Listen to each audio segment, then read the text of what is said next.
Bonjour à tous et bienvenue dans ce tout nouveau podcast tiré du blog lecarnetdigital.com. Je suis Sandre et aujourd'hui, je voulais faire un podcast un peu différent et je voulais tout simplement répondre à vos questions. Il y a quelques jours, en fait, je vous ai demandé en fait de me poser vos questions directement sur Instagram par stories. Je pense que c'est quelque chose que je vais faire assez souvent maintenant, parce que je trouve que c'est quand même plutôt pas mal de répondre directement à vos questions, puisque ça permettra sûrement d'en aider d'autres, et ça me permet aussi de pas trop me répéter, parce que vous avez souvent le même type d'inquiétude, de problèmes que vous rencontrez, et plutôt que directement d'y répondre en message privé, parce que vous commencez à être de plus en plus nombreux à me parler en message privé, je me suis dit que de faire directement un podcast, ça pourrait être plus intéressant pour tout le monde et puis au moins vous pouvez l'écouter pendant que vous dessinez. Et je pense que c'est la meilleure solution pour tout le monde. Donc j'espère que ça va vous plaire. N'hésitez pas à me le dire dans les commentaires si c'est un type de contenu qui vous plaît ou non, ou si vous préférez les contenus classiques, enfin les podcasts classiques. La plupart des questions, en fait, vu que vous n'avez pas énormément de caractères que vous pouvez écrire dans la réponse à la stories, les questions sont assez courtes, donc souvent elles réclament pas énormément de temps, donc je peux pas me permettre de faire une question, une réponse. Donc je pense qu'on va essayer de parler de plusieurs choses directement dans une FAQ, on va essayer de traiter de plusieurs sujets. Je sais pas trop ce que ça va donner. Dites-moi dans tous les cas si ça vous a plu, comment vous avez trouvé ça. Voyez plus ça comme un appel, un appel, et puis moi je vous réponds et j'essaie de répondre à vos questions si vous voulez. Vous savez, comme à la radio, là, quand on voit toujours des personnes qui appellent au standard et qui posent leurs questions en live et la personne y répond. Je trouve ça assez drôle. Peut-être qu'un jour je ferai ça avec de l'audio. Ça vous dirait de parler directement à l'audio ou c'est peut-être mieux le texte? Dites-le moi dans les commentaires, ça peut être drôle. Ok, donc au niveau des questions, on va commencer avec Elfidil. Elfidil qui est une élève ou un élève?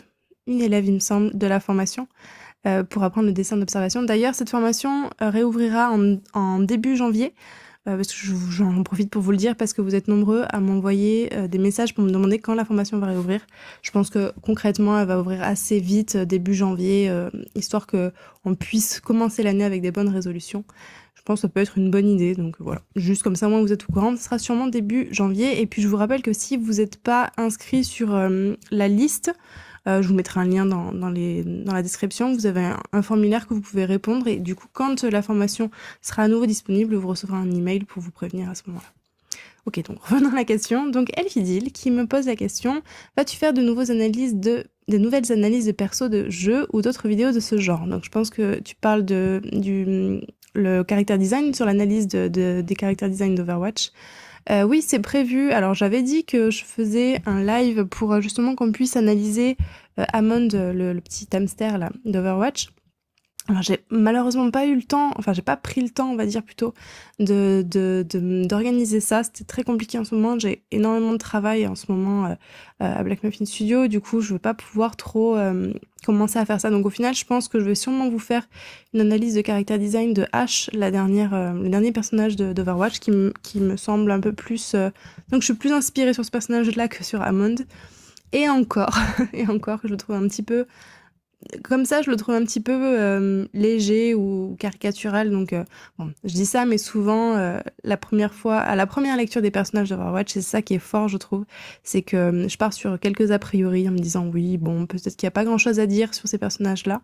J'aurais peut-être pas assez de contenu pour en faire une vidéo entière. Et au final, en fait, quand je commence à analyser un personnage, je me rends compte qu'il y a énormément de choses à dire, en fait. Il y a énormément de choses à dire. Et je pense que c'est pas relatif qu'à Overwatch.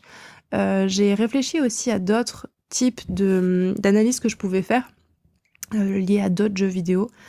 Et en fait, c'est pas que j'ai pas envie de le faire, au contraire, j'ai très envie de le faire, mais c'est juste que Overwatch, je connais très bien ce jeu parce que j'y joue depuis longtemps, j'y joue pratiquement tous les jours entre midi et deux.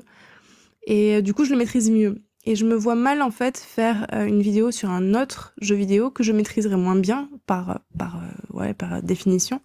Et du coup, qui me demanderait beaucoup plus de travail, en fait. Il y a, par exemple, notamment le jeu Bloodborne que j'adore. Je l'ai terminé, j'aime beaucoup. Enfin, il y a beaucoup de choses à dire sur sa direction artistique. J'aimerais parler plus de la direction artistique dans son ensemble, plutôt que de parler du personnage en tant que tel. Enfin, parce qu'en soi, les personnages, il n'y a pas vraiment de personnages définis comme Overwatch, si vous voulez.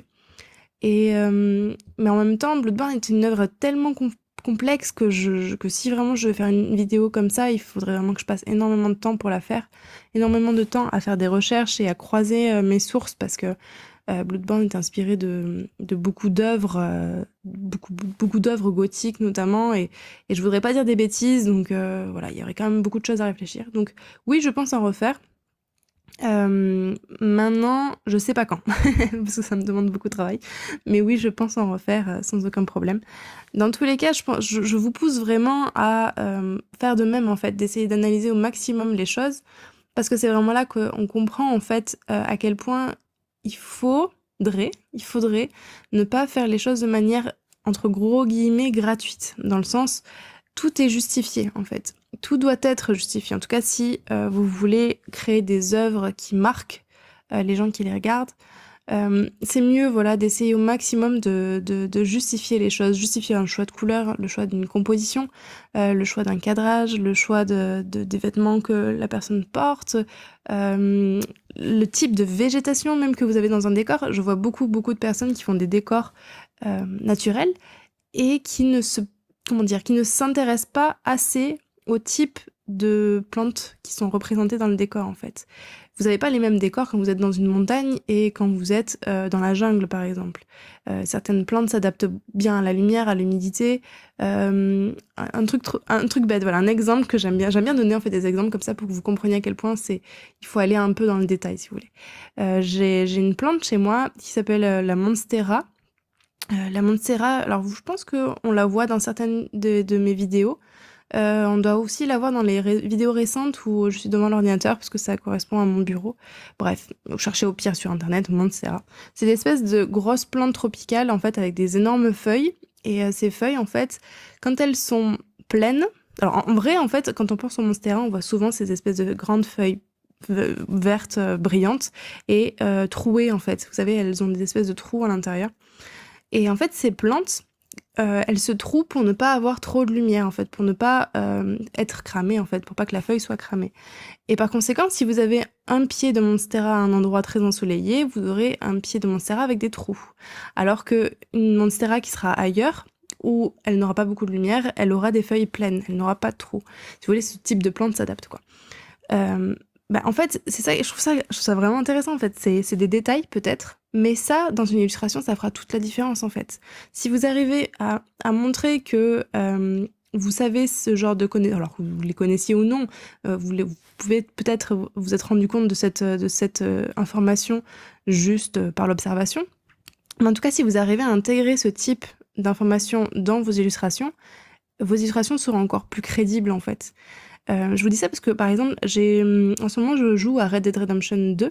Peut-être que vous en avez entendu parler, alors peut-être que vous jouez pas aux jeux vidéo, donc vous voyez peut-être pas, mais c'est un énorme gros jeu vidéo qui a coûté extrêmement cher, qui a été créé par les personnes qui ont fait GTA, c'est donc Rockstar, le studio Rockstar.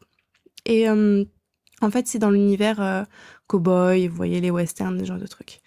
Et en fait, ce jeu, quand on le lance, il est vraiment crédible, en fait. C'est vraiment le mot, je trouve. C'est vraiment crédible. On croit à tout ce qu'on voit autour de nous. Pourquoi ? Parce qu'en fait, ils sont allés vraiment dans le sens du détail, en fait.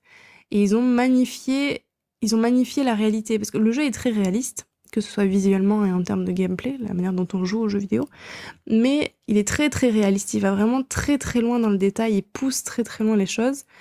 Et c'est ce qui en fait sa beauté, en fait. Je trouve que si on peut aller vers cette justification constante, c'est toujours mieux. Et c'est là que je trouve ça rattache aux choses qu'on connaît. En fait, vous parlez le même langage que la personne, puisque on a tous la même réalité, grosso modo. Alors évidemment, on vit pas dans les mêmes cadres, on vit pas au même endroit géographique, on n'a pas vécu les mêmes choses, on n'a pas vu les mêmes images. Mais grosso modo, on a quand même, on vit sur la même planète, quoi. On parle le même langage. Donc, le fait d'essayer au maximum de rendre les choses crédibles en apportant une attention toute particulière aux détails, sans pour autant être réaliste, hein, vous pouvez très bien adapter ces détails. Hein. Si on revient au Monstera, rien ne vous empêche de faire des Monstera stylisés, mais juste le fait que vous connaissiez ce tout petit détail de Monstera pleine ou trouée fera un peu la différence, si vous voulez. Et c'est ce qui fait aussi que vous pouvez justement cette connaissance fait que vous êtes différent par rapport à quelqu'un d'autre. Alors peut-être que vous, les plantes, c'est pas votre truc et que voilà, c'est pas quelque chose qui vous intéresse, mais essayez de vous spécialiser dans quelque chose d'autre. Essayez de vous intéresser à des choses qui vous intéressent, dans un domaine qui vous intéresse, et d'en faire une spécialité, en fait. C'est quelque chose qui est assez important. Bon, à la base, je devais répondre juste à une question, je suis un peu partie un peu plus loin. Bon, c'est pas grave. Sam Cascal qui me pose la question, ton outil de dessin tradi préféré? Alors, mon outil de dessin tradi préféré, ça serait, je pense, l'acrylique. Je sais pas si vraiment c'est un outil de dessin, mais j'aime beaucoup l'acrylique parce que ça ressemble beaucoup au digital et que ça nous permet de faire des erreurs, en fait. On peut recouvrir facilement de l'acrylique. On peut mettre du rouge et après par-dessus mettre du noir et après on met du blanc. Alors évidemment, on n'aura peut-être pas la couleur parfaite, enfin opaque à 100%, et encore, je pense que si on met une assez grosse couche, ça marche. Mais j'aime bien le fait de pas avoir peur de faire d'erreurs, en fait. À l'inverse, vous avez l'aquarelle, par exemple, qui réclame justement de ne pas du tout faire d'erreurs. Et je me souviens quand j'ai commencé à dessiner, enfin peindre avec de l'aquarelle, je l'utilisais comme de la gouache ou de l'acrylique, justement. Je mettais les couches et des couches et des couches. Alors, il faudrait que je vous montre un jour à quoi ça ressemble. C'est très très brouillon. Bon, c'est un style particulier. Je suis assez attendrie quand je revois mes anciens dessins qui sont ce qu'ils sont, hein. Ça date de 10 ans, ces dessins-là. Mais oui, j'aime bien en fait le fait de me dire que je suis quelqu'un qui a du mal à prendre des vraies décisions définitives. Je change assez souvent d'avis et du coup, l'acrylique me va assez bien parce que je peux justement revenir en arrière. Et ça revient un peu à cette histoire de peur de l'échec. J'en avais parlé dans une des vidéos il y a quelques temps, pratiquement un an. C'est cette peur de l'échec qu'on a constamment qui vient de l'école, je pense, de l'éducation, où on évite constamment d'échouer, en fait. Un bon élève à l'école, c'est une personne qui ne fait pas de fautes, c'est une personne qui n'échoue pas. Et du coup, en fait, on nous a conditionnés à nous dire que l'échec, c'était mal et qu'il fallait pas échouer. Et moi, j'aime pas, en fait, trop cette mentalité-là. J'aime bien le fait de pouvoir me dire que je peux faire ce que je veux et que c'est pas grave, ça n'a pas de très grosses conséquences. Parce que de toute façon, la vie c'est cool et il faut pas avoir peur des conséquences. Et puis de toute façon, c'est en échouant qu'on y arrive. On n'y arrive jamais du premier coup. Donc il faut accepter l'échec pour pouvoir s'améliorer. Ça me fait penser à un ami que j'ai vu la semaine dernière qui est venu au Pays Basque. Et en fait, on a fait du surf un petit peu. Enfin, j'ai fait du surf parce qu'il avait pas de planche, le pauvre. Je lui ai prêté ma planche de surf et il a essayé une fois de prendre une vague et puis il a arrêté. Parce que il y arrivait pas, en fait. Ben oui, parce que c'est très compliqué quand même de se lever sur une planche. Et c'est pas en une seule fois qu'on y arrive, en fait. Il faut échouer pour pouvoir réussir. Et à partir du moment où on accepte ça, je pense qu'on arrive vraiment à évoluer. Et c'est pour ça que j'aime beaucoup l'acrylique. Et c'est d'ailleurs l'outil traditionnel que je recommande à tout le monde qui veut apprendre la peinture. Parce que justement, ça décomplexe au maximum l'échec. Donc voilà, l'acrylique, je dirais, pour mon outil de dessin tradi préféré. Quentin BRRDN qui me pose la question, tu dessines depuis quel âge, combien d'années? Alors, je pense que comme beaucoup, pardon, je vous ai tapé contre le mur, j'espère que ça n'a pas fait trop de bruit. Je dessine depuis toute petite, hein, comme beaucoup de personnes. Je sais pas trop à quel âge j'ai commencé, mais comme tous les enfants, j'imagine, j'ai dessiné assez tôt. Et alors, ce qui s'est passé, en fait, c'est qu'à partir d'un moment, j'ai arrêté de dessiner parce que je commençais à me comparer à d'autres personnes. En fait, donc j'ai 28 ans, donc je suis née en 90, ça fait sûrement assez vieux pour certains d'entre vous, mais ce qui s'est passé, en fait, c'est que donc je suis née à une époque où on n'avait pas Internet avant nos 10 ans à peu près.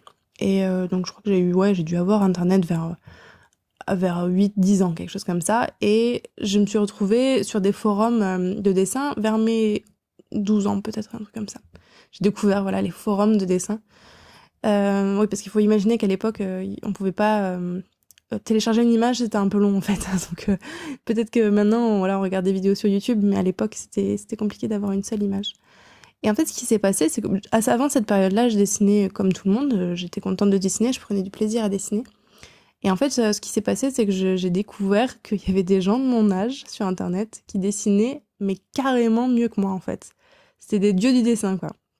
Ils avaient ce qu'on appelle du talent, entre gros guillemets, mais c'est pas vraiment un mot que j'aime et dont je ne crois pas trop l'existence. Mais bon, bref, disons qu'ils avaient plus de sensibilité et que tout simplement, ils dessinaient plus que moi en termes de quantité, quoi. Et quand j'ai découvert ça, en fait, j'ai été complexée. J'ai complètement arrêté de dessiner. Ouais, je sais plus, peut-être peut-être 2 ans, entre 2 et 4 ans, je crois, j'ai arrêté de dessiner. Bon, à cette période-là, en fait, j'ai arrêté de dessiner, mais j'ai appris Photoshop.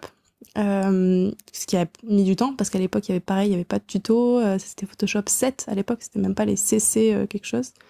C'était Photoshop 7. Ça m'a permis, du coup, de comprendre un peu comment fonctionnait Photoshop, enfin, tous ces trucs-là, en fait. Faut vraiment essayer de se projeter. À l'époque, il y avait vraiment rien sur Internet, hein, donc c'était beaucoup plus compliqué. Mais voilà, et donc petit à petit, après, j'ai repris le dessin, et puis après, je suis rentrée en école, au lycée, en essai-art appliqué, donc c'est maintenant le STD2A. Et à partir de cette période-là, j'ai commencé à reprendre vraiment le dessin, j'avais une structure, j'avais des personnes qui dessinaient autour de moi, et c'était plus facile.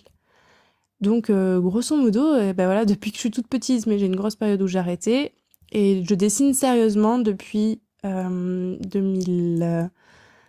je sais plus, 2006, je crois. Donc un petit peu plus de 10 ans, quoi. Quelque chose comme ça. Un petit peu plus de 10 ans, mais j'ai commencé assez rapidement à dessiner, enfin, en tout cas vers cette période-là, à dessiner pratiquement 8 heures par jour, tous les jours. Donc, au bout d'un moment, c'est vrai que ça se cumule, quoi. Il y a une loi qui dit... Une loi. Non, c'est pas une loi, c'est une personne qui a créé une étude pour... en fait, il a analysé les génies de plusieurs types de métiers, donc des violonistes, des sportifs, etc. Et il a essayé de comprendre pourquoi ces personnes-là réussissaient, étaient des experts en leur matière. Et s'est rendu compte que, en fait, ces personnes-là avaient une seule chose en commun, en fait, c'est qu'elles pratiquaient énormément leur art. Et en fait, alors je sais pas comment ils ont fait ça, mais ils ont calculé que, grosso modo, on devient un expert en sa matière au bout de 10 000 heures. Donc 10 000 heures, il faudrait savoir combien ça représente, en fait, en termes de journée, de 8 heures, par exemple. Mais ça fait quand même beaucoup, je pense. Je suis même pas sûre d'avoir atteint les 10 000 heures. Il faudrait vraiment savoir combien ça fait, je sais pas. Faudrait que je le calcule. Si vous avez le courage de calculer combien ça fait à peu près de jours, à raison de 8 heures par jour, n'hésitez pas à me le dire dans les commentaires, ça m'intéresse. Mais voilà, donc si c'est quelque chose qui peut te donner une ordre d'idée, 10 000 heures serait un bon chiffre pour être un expert dans son métier. Après, le but de la plupart d'entre nous n'est pas de devenir un expert, mais déjà de prendre du plaisir et si on peut, d'en vivre. Voilà, je pense que c'est ça la plupart des objectifs des gens qui sont ici. Mais voilà, le côté 10 000 heures, moi j'aime bien. Je sais que les chiffres, ça marche assez bien avec moi. C'est pareil, c'est peut-être le réflexe des jeux vidéo, vous savez, avec le score. Et me dire, ah, mais j'ai peut-être 9000 sur 10 000, ça doit être assez motivant de se dire qu'il me reste plus que 1000 heures avant d'y arriver. Bref, mais je sais vraiment pas combien de temps ça représente, donc pareil, n'hésitez pas à me le dire dans les commentaires si vous êtes motivé et que vous êtes fort en maths, chose qui n'est pas du tout mon cas. Ok, donc on arrive à peu près à 18 minutes de podcast, donc je pense que je vais arrêter là. Dans tous les cas, je vous conseille de vous abonner à mon compte Instagram si ce n'est pas encore fait. Vous pouvez me trouver avec Cendre, SCENDRE. Je pense que vous me trouvez aussi avec le carnet digital tout collé sûrement. De temps en temps, du coup, en stories, je vous demanderai de me poser des questions directement. Et puis comme ça, au moins, je pourrai y répondre directement en podcast. Idéalement, évidemment, les questions traitent du dessin en général. Et évidemment du jeu vidéo ou du métier en fait qui tourne autour du jeu vidéo, plutôt tant qu'à faire. Je répondrai pas spécialement aux questions personnelles parce qu'il y en a quelques-unes qui ont posé des questions personnelles et je pense que ça n'intéresse personne pour l'instant, donc tant qu'à faire, autant faire des questions qui sont relatives au dessin. Dans tous les cas, moi je vous dis à la prochaine fois sur lecarnetdigital.com pour un article, une vidéo ou un podcast. Allez,